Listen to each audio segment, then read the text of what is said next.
देखे। फिल्म की शुरुआत में हमें बहुत सारे नेवी ऑफिसर को दिखाया जाता है जो कहीं जा रहे थे। इस जहाज पर बच्चे से लेकर बूढ़े तक सभी तरह के लोग थे। वो जहाज जैसे ही कुछ दूर जाता है तभी एक जोरदार धमाका होता है जिसमें जहाज पर मौजूद 90% लोग मारे जाते हैं। इस केस की तहकीकात करने के लिए एजेंट डग नाम का एक आदमी आता है जो एक एटीएफ ऑफिसर है। इनका काम होता है शराब, तंबाकू और विस्फोट हुए जैसे केस की तहकीकात करना। डग के यहाँ छानबीन करने पर इसे पता चलता है कि ये विस्फोट जानबूझकर किया गया है, लेकिन किसने और कैसे किया ये कोई नहीं जानता। यहाँ पर जितनी भी डेड बॉडी थी उनमें से कुछ के फोन बज रहे थे जो शायद उनके घर वाले कर रहे होंगे, मगर उन्हें क्या पता कि अब वो नहीं रहे। खैर, यहाँ पर जब डग अपना काम कर रहा था तभी इसके पास FBI एजेंट पॉल आता है जो इससे पूछता है कि तुम्हारा सीनियर लैरी कहाँ है। डग पॉल को बताता है कि वो वेकेशन पर गए हुए हैं, उनका फोन भी नहीं लग रहा। डग अपना काम करने के बाद इन FBI एजेंट को बताता है कि ये कोई एक्सीडेंट नहीं है बल्कि जानबूझकर किया गया है। डग का काम देखकर पॉल बहुत खुश था। ये डग को इनके साथ मिलकर इस केस पर काम करने के लिए कहता है।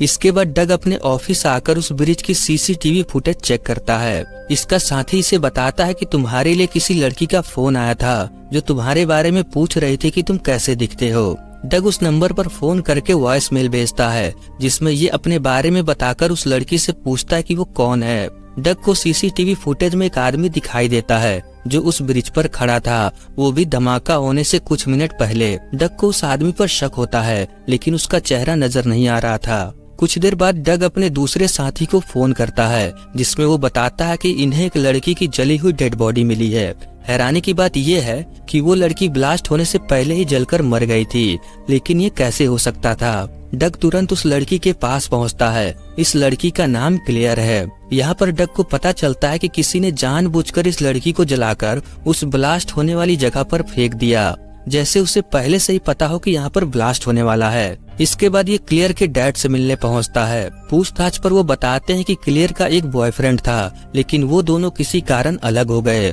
और एक बात, क्लियर अपनी गाड़ी बेचना चाहती थी और अभी उसकी गाड़ी घर पर नहीं है। डग के लिए इतनी जानकारी काफी थी। ये इनसे क्लियर की घर की चाबी लेकर उसके घर पहुंचता है। यहाँ पर डग देखता है कि घर में खून के निशान थे और ऐसा लगता है कि किसी को चोट भी लगी थी जिसका इलाज भी किया गया था। फ्रिज पर यू कैन सेव हर लिखा था जिसका मतलब होता है तुम उसे बचा सकते हो। फिर डग क्लियर के फोन का वॉइस मेल सुनने लगता है जिसमें क्लियर के डैड और उसकी सहेली का मैसेज था। डग आखिरी मैसेज सुनकर हैरान हो जाता है क्योंकि वो मैसेज इसी का था। इसका मतलब जिस लड़की ने इसको फोन करके इसके बारे में पूछा था वो यही लड़की थी। अब डग परेशान होने लगता है कि आखिर क्लियर ने मरने से पहले इसको क्यों फोन किया था। खैर, ये सब तो हमें आगे पता चलेगा। इसके बाद डग FBI के पास आकर जो भी इसने पता लगाया था सब कुछ उन्हें बता देता है। जब वो यहाँ से जा रहा था तभी ये अपने पार्टनर लैरी की गाड़ी देखता है। इसे लगता है कि लैरी यहीं पर है। पूछने पर वो इसे बताते हैं कि ये उन लोगों की गाड़ी है जो उस जहाज पर मौजूद थे, यानी कि इसका पार्टनर लैरी भी इस धमाके में मारा गया। ये जानकर डग को बहुत दुख होता है। कुछ देर बाद एजेंट पॉल डग को अपने सीक्रेट जगह पर लेकर आता है। ये डग को बताते हैं कि इनके पास एक ऐसा डिवाइस है जिससे ये कहीं भी देख सकते हैं। इनका कनेक्शन सीधे सैटेलाइट से होकर आता है। इस प्रोग्राम का नाम स्नो वाइट है। डग बहुत हैरान था कि ऐसा कुछ भी FBI के पास होता है और ये बात इसे अब पता चल रही है। ये पॉल से कहता है कि आप लोग ये पुरानी वीडियो देखना बंद करो और सीधा उस दिन की वीडियो चलाओ जब धमाका हुआ था, जिस पर वो बताते हैं कि बस यही इस प्रोग्राम का वीक पॉइंट है। हम आज से 4 दिन पहले का ही वीडियो देख सकते हैं, वो भी एक बार। ना हम इसे पीछे कर सकते हैं और ना ही आगे, इसलिए हमें सिर्फ एक ही चांस मिलेगा उस बॉम्बर को पकड़ने का। इसलिए वो इन्हें बताया कि कहाँ देखना चाहिए। डग इन लोगों को क्लियर के घर को देखने को कहता है क्योंकि इसे पूरा यकीन था कि जिस आदमी ने क्लियर को जलाकर मारा है हो ना हो वही बॉम्बर है। इसके बाद ये लोग क्लियर की वीडियो देखने लगते हैं। इस टेक्नोलॉजी से घर के अंदर और दीवारों के आर पार भी देखा जा सकता था। ये लोग क्लियर की वीडियो देख ही रहे होते हैं कि तभी डग को इसके साथी ऑफिसर का फोन आता है जो इस वक्त क्लियर की घर की छानबीन कर रहा था। डग उस ऑफिसर से कहता है कि वो बाथरूम में जाकर देखे कि क्या वहाँ पर कोई लड़की ब्रश कर रही है कि नहीं। दरअसल डग को इस टेक्नोलॉजी पर यकीन नहीं हो रहा था इसलिए ये अपनी तसल्ली के लिए ऐसा करवाता है। मगर वो ऑफिसर इसे बताता है कि इस वक्त घर में सिर्फ हमारे ऑफिसर ही हैं, बाकी कोई नहीं है। वो ऑफिसर डग से पूछता है कि क्या तुम छानबीन करना भूल गए हो, क्योंकि इस घर में तुम्हारे बहुत सारे फिंगरप्रिंट मिले हैं। ये सुनकर डग कंफ्यूज होने लगता है, क्योंकि इसने उस घर में किसी भी चीज को हाथ नहीं लगाया था।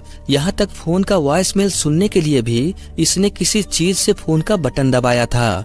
खैर कुछ देर बाद ये लोग देखते हैं कि क्लेयर किसी से गाड़ी बेचने के लिए बात कर रही है, और ये वही बॉम्बर है जो क्लेयर की गाड़ी चुराना चाहता है, ताकि ये उस गाड़ी में बॉम्ब रखकर उस शिप पर ले जाए, ताकि बाद में जब छानबीन हो तो वो बॉम्बर पकड़ा न जाए। अगले दिन जब ये लोग क्लेयर पर नजर रख रहे थे, तभी डग एक लेजर लाइट को स्क्रीन की तरफ करता है, और उस लाइट को क्लेयर भी नोटिस करती है, लेकिन तभी इनका सिस्टम बंद हो जाता है। अब डग ये जान चुका था कि ये वीडियो सैटेलाइट से नहीं आ रही, बल्कि बात कुछ और है। ये इन लोगों से सब कुछ बताने को कहता है। अगर इन लोगों ने सच नहीं बताया तो ये इनके साथ काम नहीं करेगा। अब एजेंट पॉल के पास और कोई रास्ता नहीं था, इसलिए ये लोग इसे सब कुछ बताने लगते हैं। इनका कहना था कि ये कोई रिकॉर्डिंग वीडियो नहीं है, बल्कि हम लाइव देख रहे हैं। असल में इन लोगों ने एक टाइम विंडो बना लिया था, जिससे ये पास्ट में देख सकते हैं। जिस पर डग कहता है कि अगर ऐसा है तो ये पास्ट भी बदल सकते हैं। तब वो इसे बताते हैं कि ये नहीं हो सकता, जो एक बार हो चुका है उसे बदला नहीं जा सकता। फिर डग इन्हें समझाता है कि हाँ ये बिल्कुल हो सकता है, ये डग को पास्ट में भेज दे, ये वहाँ जाकर बॉम्ब ब्लास्ट होने से रोक सकता है, क्योंकि अब इन्हें पता है कि वो बॉम्बर कौन है और वो किस गाड़ी में बॉम्ब लाने वाला है। ये सुनकर वो लोग डग को बताते हैं कि इन्होंने टाइम विंडो का इस्तेमाल करके किसी को पास्ट में भेजा था, लेकिन जब वो वहाँ पहुंचा तो उसकी हार्ट बीट बंद हो चुकी थी और वो मारा गया। इसलिए किसी इंसान का समय में पीछे जाना इम्पॉसिबल है। फिर डग कहता है कि अगर ऐसा है तो ये समय में पीछे किसी को फोन, मैसेज या कोई लेटर भेजें, इनमें से जो हो सकता है वो करें। तब पॉल कहता है कि हाँ ये ट्राई तो कर सकते हैं, लेकिन ये किसी को फोन और मैसेज नहीं कर सकते, मगर ये लेटर भेजकर देख सकते हैं। फिर क्या था, ये लेटर में उस बॉम्बर की डिटेल लिखकर डग को ही पास्ट में भेज देते हैं। लेकिन जब तक वो लेटर पहुंचता तब तक डग वहां से जा चुका था, और अब वो लेटर डग के पार्टनर लैरी को मिलता है। फिर लैरी अकेला ही उस बॉम्बर को पकड़ने के लिए पहुंचता है, लेकिन वो बॉम्बर जिसका नाम माइकल है, वो लैरी को गोली मारकर उसे अपनी गाड़ी में लेकर जाने लगता है। इस तरफ ये लोग उसे फॉलो कर रहे थे, लेकिन अब माइकल इनकी रेंज से दूर जा रहा था, इसलिए इनका सिग्नल भी वीक हो रहा था। मगर डग ऐसा होने नहीं देता। ये इनका स्पेशल डिवाइस पहनकर माइकल का पीछा करने लगता है, जिससे अब ये रेंज में थे। कुछ देर बाद डग माइकल का पीछा करते हुए उसके अड्डे पर पहुंचता है। फिर ये लोग देख पाते हैं कि किस तरह से माइकल ने एजेंट लैरी को जलाकर मार दिया। खैर अब जो होना था वो हो चुका, लेकिन अब इन्हें माइकल कहाँ रहता है वो पता है, इसलिए ये लोग किसी तरह माइकल को अरेस्ट कर लेते हैं। डग माइकल से पूछता है कि इसने ऐसा क्यों किया। तब माइकल इसे बताता है कि इसे बदला लेना था यूएस गवर्नमेंट से, क्योंकि उन्होंने इसे काम नहीं दिया।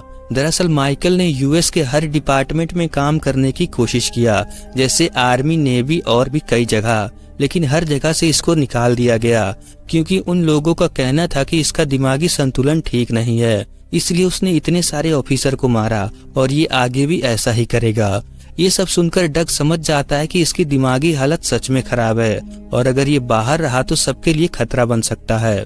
खैर एफबीआई एजेंट डग की तारीफ करते हुए कहते हैं कि अब इसका काम खत्म हुआ, मगर डग कहता है कि अभी काम खत्म नहीं हुआ, इसे एक मौका दें ताकि ये उस बॉम्ब धमाके को होने से रोक सके।